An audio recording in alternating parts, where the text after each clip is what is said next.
ओम गणपत्याय नमः। ओम श्री गणेशाय नमः। ओम श्री दुर्गा दिव्ये नमः। ओम श्री दुर्गाये नमः। ओम श्रीमद्देवी भागवत महापुराण ब्रह्म प्रथमं खंडः।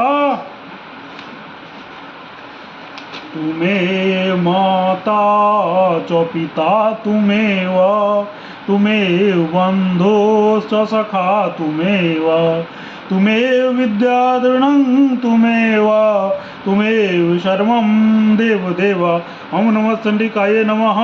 ओम श्री दुर्गा दिव्ये नमः।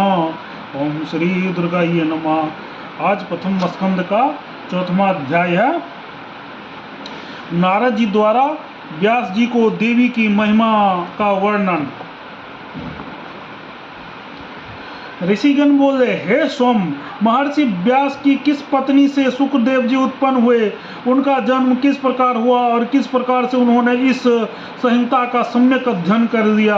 आपके द्वारा ही वे अयोनिज कहे गए हैं, तो फिर अरणी से उनकी उत्पत्ति कैसे हुई? हे महामते, इसमें हमें महान संशय हो रहा, आप उसका समाधान करें।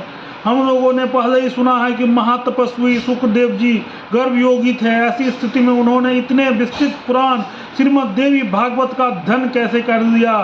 सूत जी बोले, प्राचीन काल में एक समय सत्यवती के पुत्र व्यास जी सरस्वती नदी के किनारे अपने आश्रम में गोरैया पक्षी को ज्वारा देखकर आश्चर्यचकित हो गए।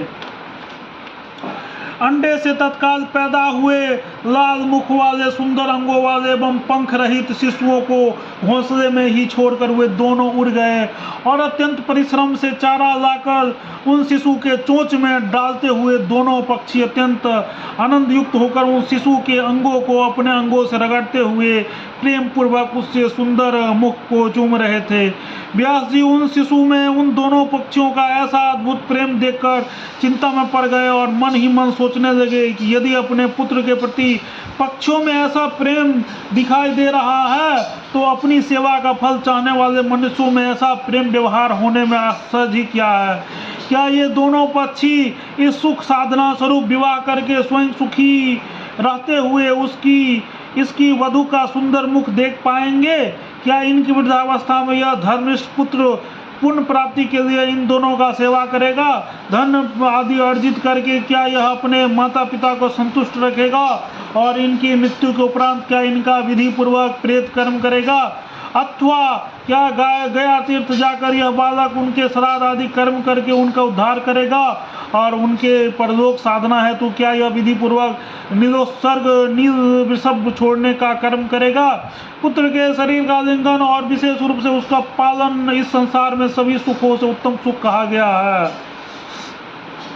पुत्र रहित मनुष्य की न तो सदगति होती है और न तो उसे स्वर्ग की प्राप्ति होती है। अतः परलोक साधना के लिए पुत्र से बढ़कर अन्य कोई उपाय नहीं है। मनु आदि ऋषियों ने भी धर्मशास्त्र में कहा है कि पुत्रवान मनुष्य स्वर्ग प्राप्त करता है और पुत्रहीन व्यक्ति को स्वर्ग प्राप्ति कभी नहीं होती है। इस बात में अनुमान की कोई आवश्यकता ही नहीं है, परंतु यह प्रत्यक्ष रूप से भी देखा जाता है।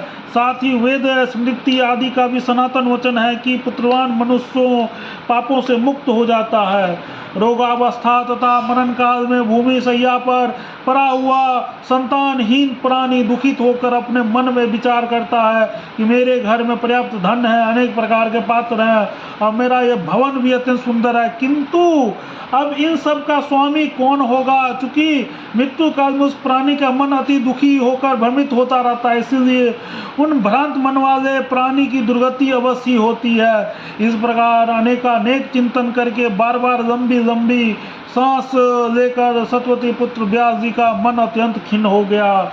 इसके बाद मन में बहुत सोच विचार करके अत्यंत दृढ़ निश्चय करके वे तपस्या के लिए मेरु पर्वत चले गए। उन्होंने मन में विचार किया कि मैं विष्णु, रुद्र, इंद्र, ब्रह्मा, सूर्य, गणेश, कार्तिकेय, अग्नि एवं वरुण, इन देवताओं में किस देवता की आराधना करूं जो वर प्रदान करने उदार तथा अभिष्ट फलों का देने वाले हों। इस प्रकार व्यास जी विचार कर ही रहे थे कि उसी समय संयोगवश मुनि श्रेष्ठ नारद जी हाथ में बीना धारण किए वहां आ गए। उन्हें देखकर सतुवती पुत्र व्यास जी अत्यंत प्रसन्न हुए और उन्होंने अर्घ्य तथा आसन प्रदान करके मुनि से कुशल क्षेम पूछा।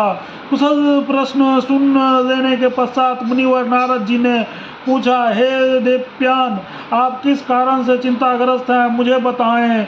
व्यास जी बोले, संतानहीन व्यक्ति की सद्गति नहीं होती है और कभी भी उसके मन में सुखानुभूति नहीं होती है। इसी बात को लेकर मैं अत्यंत दुखित हूँ और बार बार यही सोचता रहता हूँ। मैं अभिलषित फल देने वाले किस देवताओं का अपनी तप साधना से प्रसन्न करूं, इसी चिंता में पड़ा हुआ मैं इस समाधान हेतु आपकी शरण में आया हूं। हे महर्षि, अब आप कुछ जानने वाले हैं, जो कृपा सिंधु आप मुझे शीघ्र ही बताएं कि मैं किस देवताओं की शरण जाऊं जो प्रसन्न होकर मुझे पुत्र प्रदान करें। सूर्य व्यास जी द्वारा इस प्रकार पूछे जाने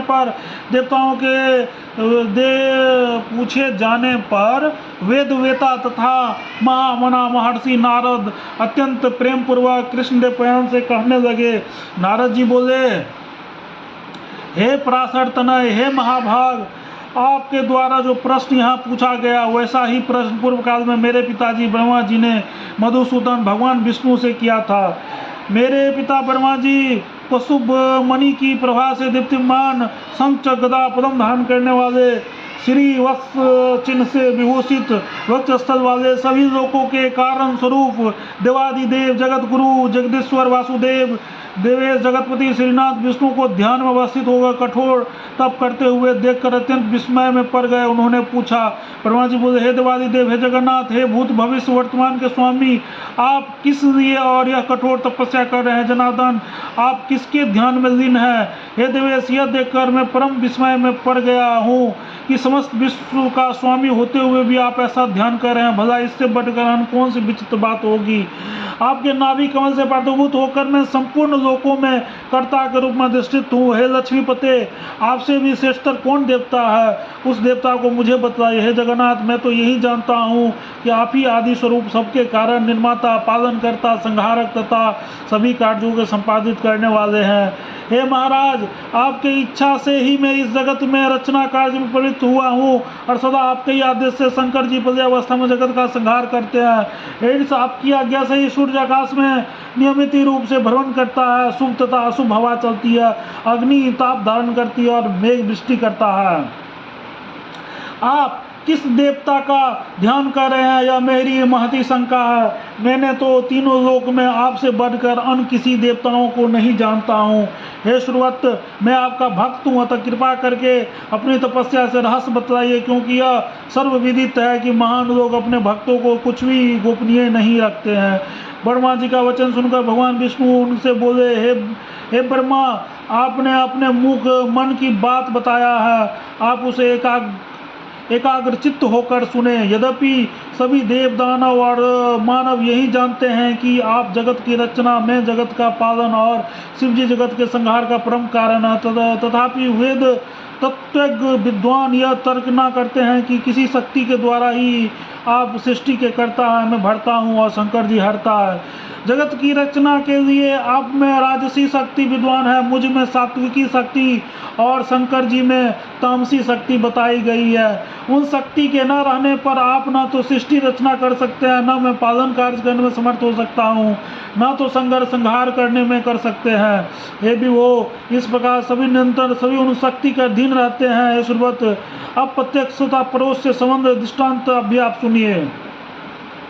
इसमें कोई संशय नहीं है कि प्रतंत होकर शेष शैया पर शयन करता हूँ और उसी शक्ति का अधीन होकर समय पर काल का वशीवर्ती होकर मैं शयन से उठता हूँ। उसी शक्ति का अवलंबन प्राप्त कर मैं सदा तपस्चरण करता रहता हूँ। मैं कभी लक्ष्मी के साथ सूर्य पर विहार करता हूँ, कभी दानवों के साथ अत्यंत भीषण शरीर को चूर्ण कर देने वाले तथा लोगों को भयभीत कर देने वाला युद्ध भी करता हूँ। हे धर्माग, आप एक तो प्रत्यक्ष जानते हैं कि पूर्व समय में मेरे द्वारा उस महासिंधु में 5000 वर्षों तक भीषण बाहु युद्ध किया गया था। हे देव हे देव, कान की मैल से उत्पन्न अत्यंत दुष्ट मदोन्मत्त तथा अहंकारी मधुकेटम नाम के दोनों दानवों को मैंने देवी की कृपा से संहार किया था। हे महाभाग, क्या आप उस समय परात्पर कारण स्वरूपा महाशक्ति को नहीं जान पाए थे? अतः बार बार क्यों पूछ रहे हैं? उसी शक्ति की इच्छा से मैं पुरुष रूप में महासागर विचरण करता हूँ और विभिन्न युगों में कच्छप, वराह, नृसिंह और वामन के रूप में अवतरित होता रहता हूँ। त्रियकम योनि में उत्पन्न होना किसी के लिए प्रिय नहीं होता है। मैं अपनी इच्छा से वामन, वराह आदि योनि से शक्ति योनि में उत्पन्न नहीं होता हूँ, अपितु इसमें किसी शक्ति की प्रेरणा ही परम कारण है। भला ऐसा कौन होगा जो लक्ष्मी के साथ सुख दया का त्याग करके मत्स्य आदि नीच योनि में जन्म देगा?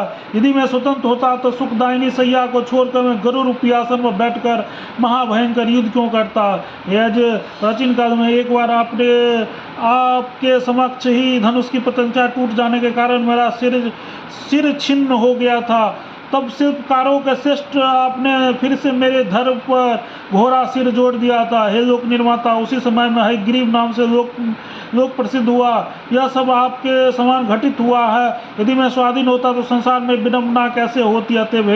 अतः मैं स्वतंत्र नहीं हूँ, परंतु सर्वथा उसकी शक्ति का अधीन हूँ। मैं निरंतर उसी शक्ति का ध्यान करता हूँ। हे कमल ध्वज, मैं इसके अतिरिक्त अन्य कुछ भी नहीं जानता। नारद जी बोले, हे व्यास जी, भगवान विष्णु के ब्रह्मा जी के इस प्रकार कहा था। हे मुनिश्रेष्ठ, मेरे पिताजी ब्रह्मा जी ने वे सब बातें मुझसे कही थी, तो आप भी कल्याणकारी पुत्र प्राप्ति का उद्देश्य सर्वथा संशय रहित होकर अपने हृदय कमल में देवी भगवती की चरणा बिंद का ध्यान कीजिए। हुए देवी आपके समस्त अभिलाषित फल को अवश्य प्रदान करेंगी। सूर्य जी बोले, नारद जी के ऐसा कहने पर सतवती पुत्र व्यास जी देवी के चरणा बिंद में अपना ध्यान केंद्रित करते हुए तपस्या हेतु पर्वत पर चले गए। इति श्रीमद् देवी भागवत महापुराण संहितायां प्रथम स्कंधे देवी सर्वोत्तम कथनं नाम चतुर्थोऽध्याय। ओम तत्सत। प्रेम से बोलो जगत जननी जगदम्बा माता की जय। दुर्गा महारानी की जय। जय दुर्गा महारानी, जय दुर्गा।